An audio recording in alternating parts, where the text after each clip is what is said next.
Screen kwolabira video eno akatambika olaba ke komuyimbi amanyiddwa nga Tracy Melon yakuyimbira obuyimba bungi beera nga toyina mize n'ebisigadde bingi. Over the weekend mwana muwala ono yabadde alina ekifo ekimu kye yabadde ali mu kusanyusizaamu abantu. In fact ekifo kino kimanyiddwa nga Shooters Bar wali Embalala. Wabaddewo ekivulu oba okutegeka okwabadde kumanyiddwa nga Queens and Kings Cocktails Branch. Omuntu omu n'amukwata ku kabina n'akakoonako we pya. Tracy Melon awo show we yagikomezza n'atambula n'ava ku stage.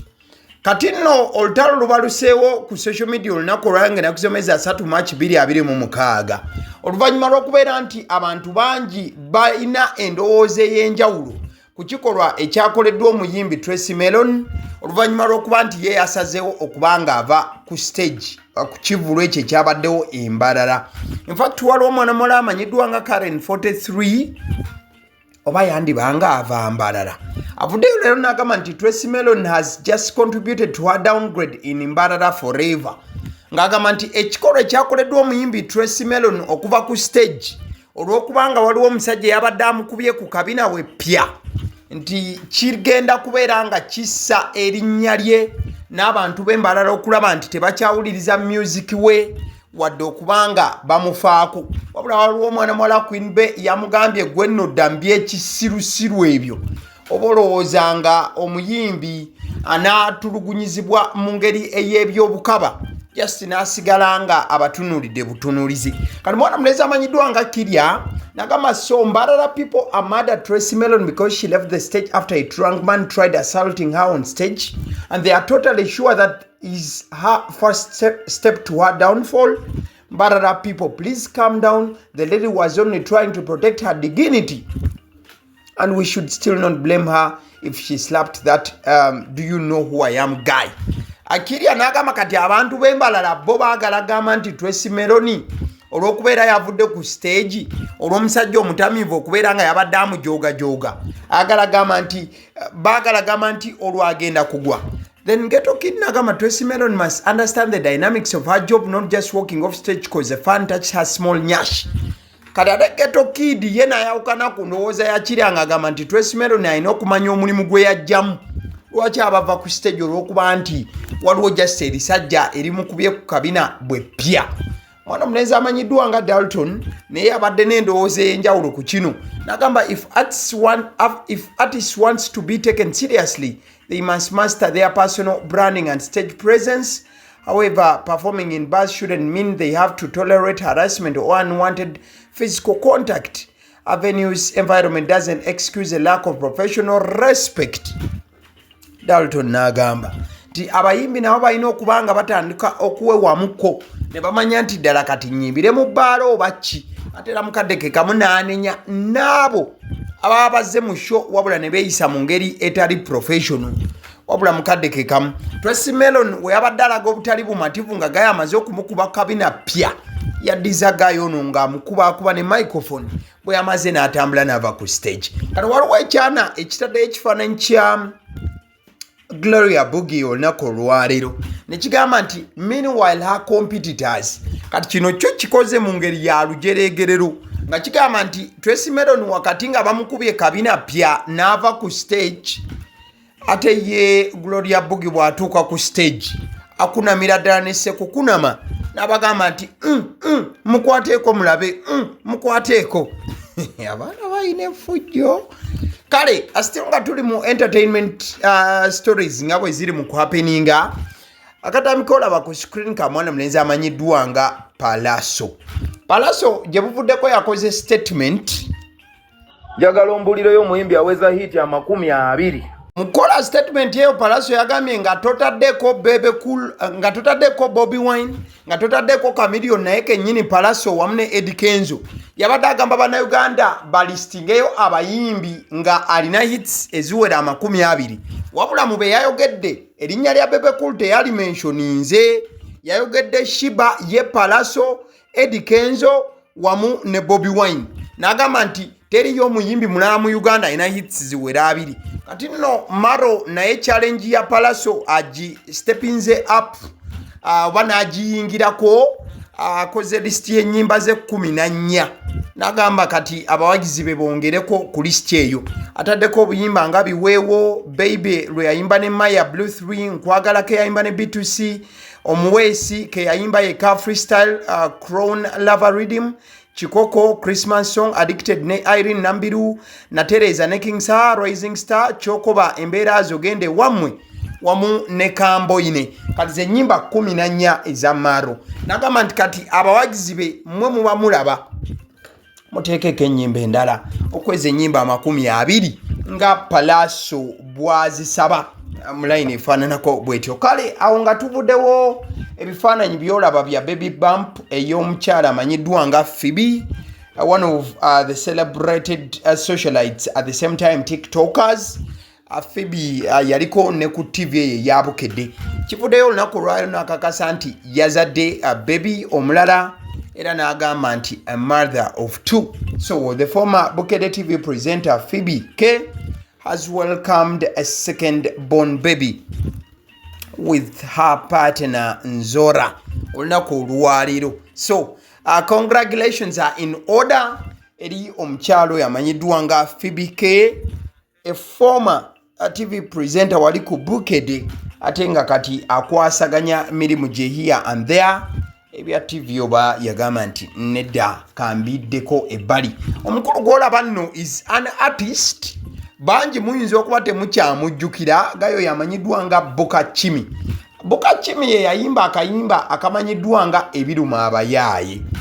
I don't know if you remember that song akayimba ako gayi akakuba ndoza mu biseera byali bya lockdown era bangi ne bakakoppa oba ne bayimbamu ennyimba eziyitibwa ebiruma abayaaye gayo nonno yagattiddwa n'omwagalwa we and some of the pictures zezo zenkuteeredde ku video eno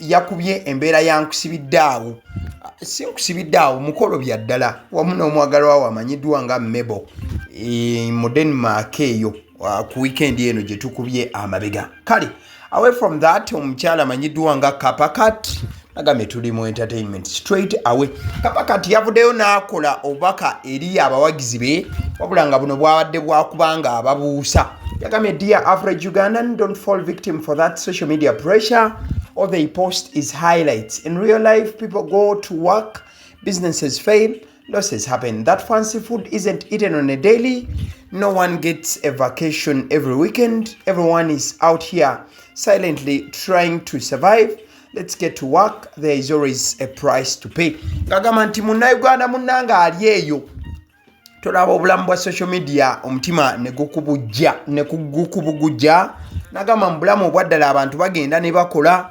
business zibalima era loosi zibaawo ey'emmere gy'olaba batinkiza ku social media yasi bagiryayo just omulundi gumu n'apostinga era si nti abantu babeera ku vacation buli weekend n'agamba buli omu alina olutalo lwatoba nabwe ekitotogwamu maanyi era obulamu bwa social media tebukuleetera kubugujana ekifaananyi kyolaba kifaananyi kya mwaka gwa 2012 mwana munezi Eddie Kenzo yalina show eyali emanyiddwa ng'ogenda kunzisa Eddie Kenzo yasharinze ekifaananyi kino naye bangi nnyo kibazizzaako ko emabega ojjukira ebyaliwo mwaka gwa 2012 naddala mu industry eno ey'omuziki era ebyaliwo bye bikyaliwo shows omwaka ogwo n'emyaka egyali giddirirako awo abantu bakubanga shows ne zibooga ne zijjula era buli weekend wabangayo show ne mu week wakati but do you think ekyo kikyasoboka okubaawo what went wrong or what went right oyinza okusanga abayimbi balina we bajja akasente munnange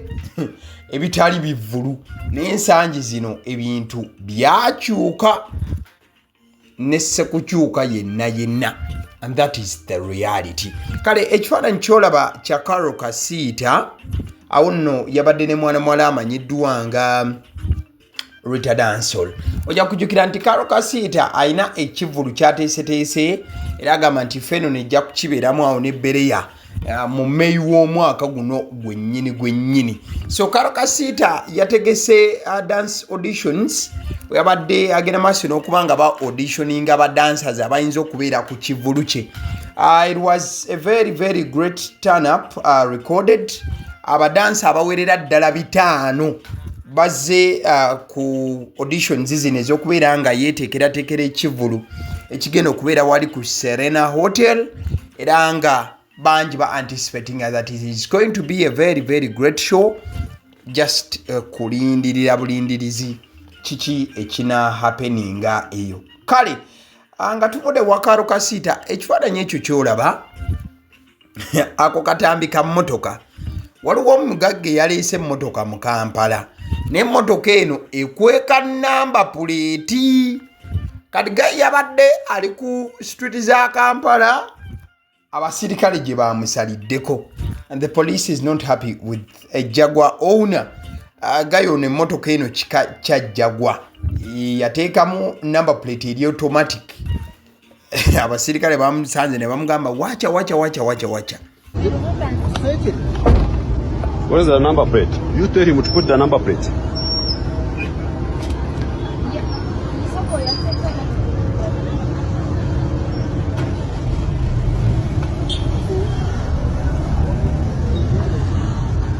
Ano mugamba ajijemu.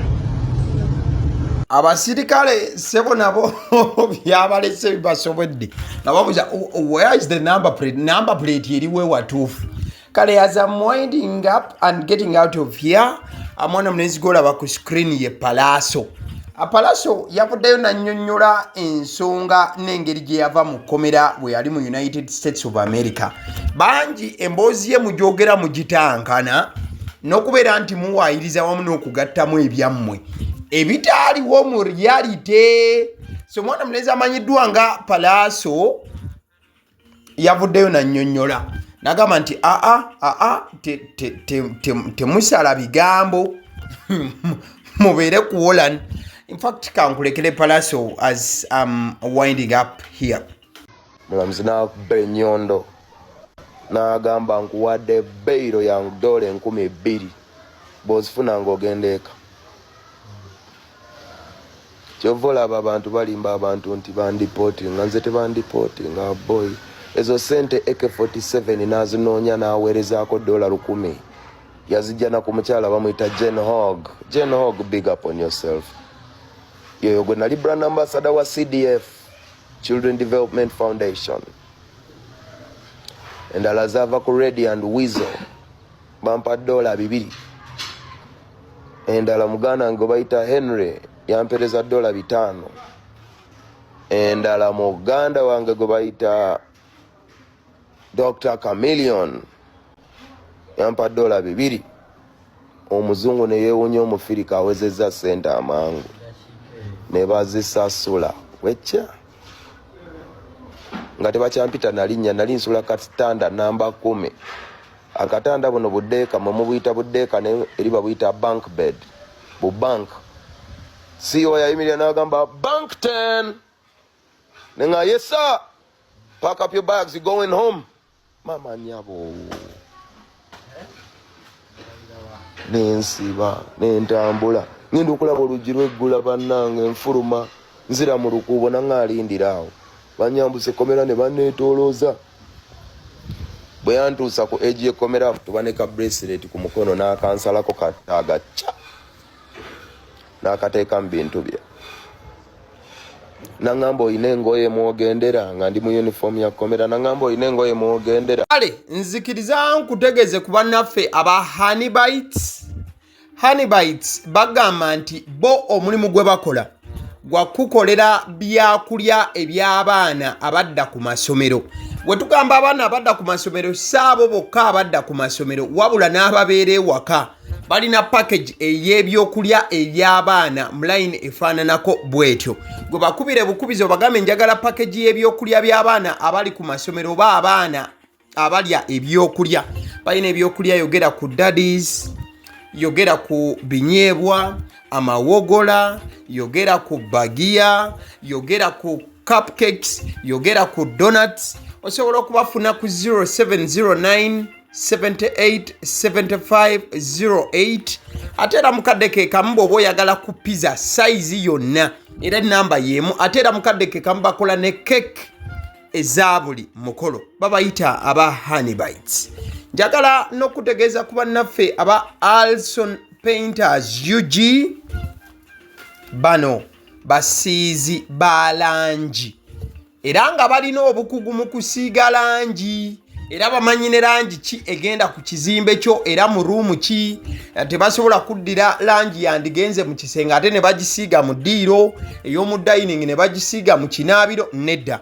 Alson Painters UG omulimu gw'okusiiga langi bagukugukira ddala basiiga ebizimbe okuviira ddala ku ruumu emu paka ku makalina n'amakalina gwe bakubira ebukubizo bagambe nti Alson Painters UG namaliriza okuzimba ekizimbe kyange. In fact ne bw'oba olina ekizimbe nga kikadde nga olaba langi yaakyo efaanana si bulungi, Alson Painters UG bazze kugonjoola ensonga eno. Bakubire ku 0705 1936 be bannaffe aba Alson Painters UG. Aba Sedi Omusunsuzi lyerinnya eryange yenze aba Sedi Omusunsuzi yenze atuula emabega w'omuzindaalo buli lunaku era ly'eddoboozi ly'owuliriza ku mukutu guno aba Sedi Omusunsuzi ly'eddoboozi eryo era ng'omukutu kwoli gwe guno ogwagaliwo. Nagamba nti information yonna gy'olaba ku channel eno tetugattamu kintu kyonna ate tewali kye tutoolamu. Information nga bw'eba eyingiddewo ffe bwe tugikwata ne tugikuwa kati gwe omulabi n'osalawo ki ekyokukozesa information eyo. Kati kyogenda okukola mukwano gwange bw'oba omaliriza okulaba vidiyo eno likinga commentinga ki kyolowooza mukadde ke kamu subscribinga bw'oba nga omukutu guno oli mupya ate era mukadde ke kamu sharingira mikwano gyo girabe vidiyo eno ate ne videos endala ku mukutu guno. Agaliwo YouTube channel mwebale kutulaba.